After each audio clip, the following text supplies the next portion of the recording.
I never imagined I'd be the guy with a wild neighbor story, but life has a way of throwing curveballs. My name's Tom, and those 13 emerald green Arborvitaes trees lining my backyard were my pride and joy. I'd sunk thousands into them, dreaming of a lush, private oasis. They were perfect until they weren't. One morning, I noticed the first signs of trouble, a faint yellow tinge creeping into those VY branch needles.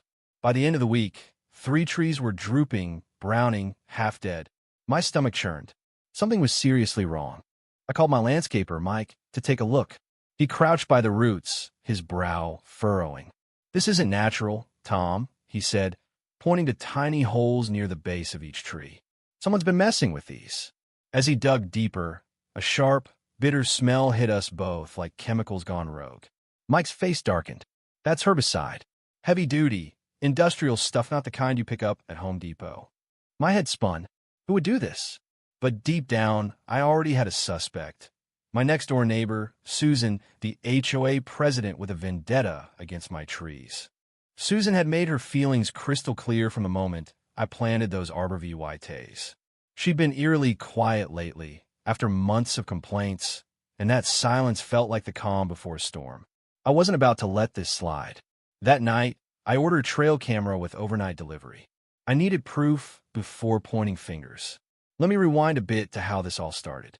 6 months ago, I moved into Greenhaven, a picture-perfect suburban neighborhood with manicured lawns and strict HOA rules.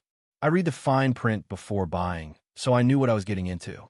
Susan Miller, my neighbor, was a woman in her 50s with a permanent scowl and a knack for making you feel small. She introduced herself as HOA president before even saying her name.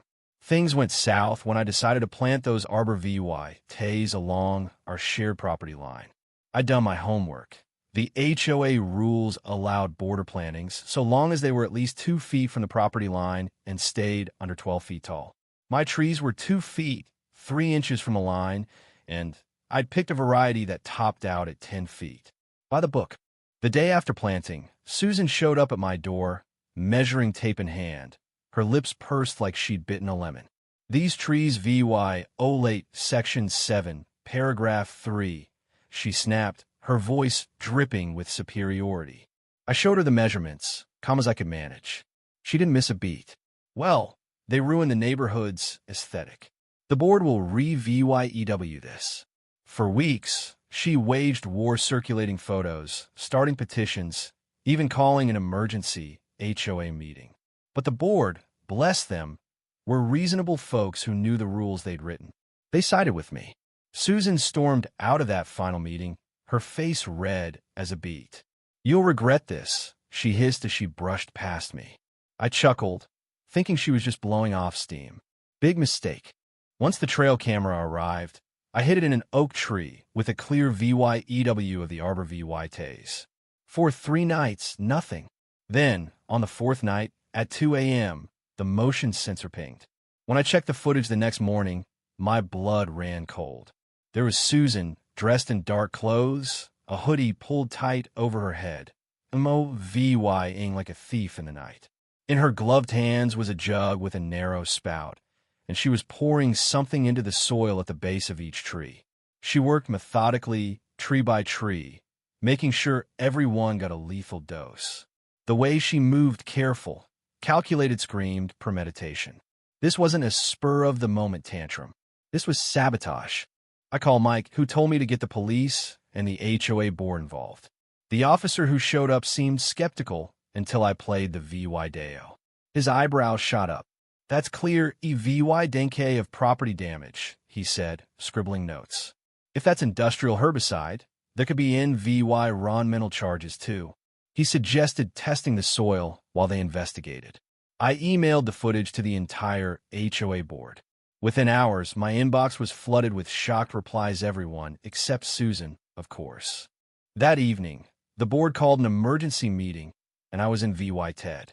Susan strolled in, smug as ever, until the board president, a retired judge named Richard, hooked up his laptop to a projector and played the VY-Deo for all to see.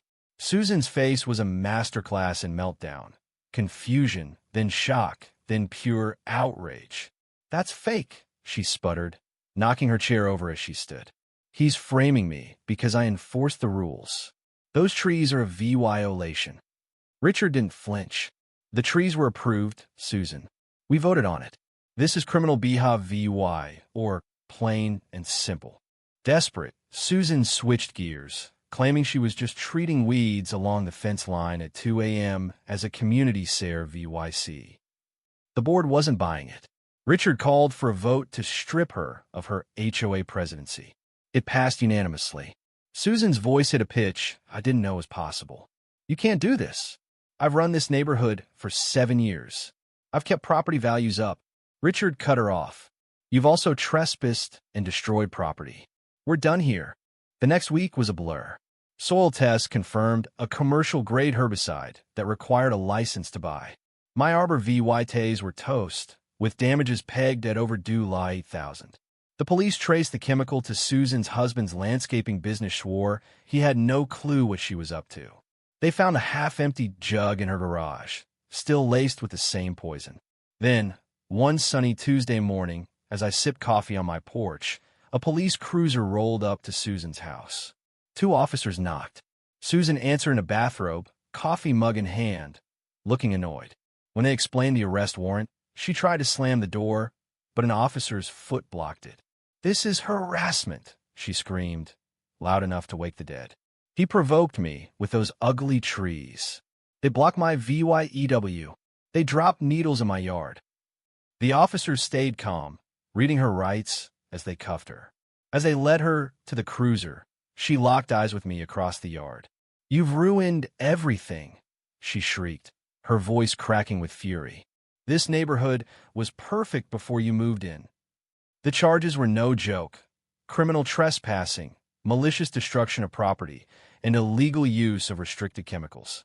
At her arraignment, Susan pleaded not guilty, but the evidence was ironclad.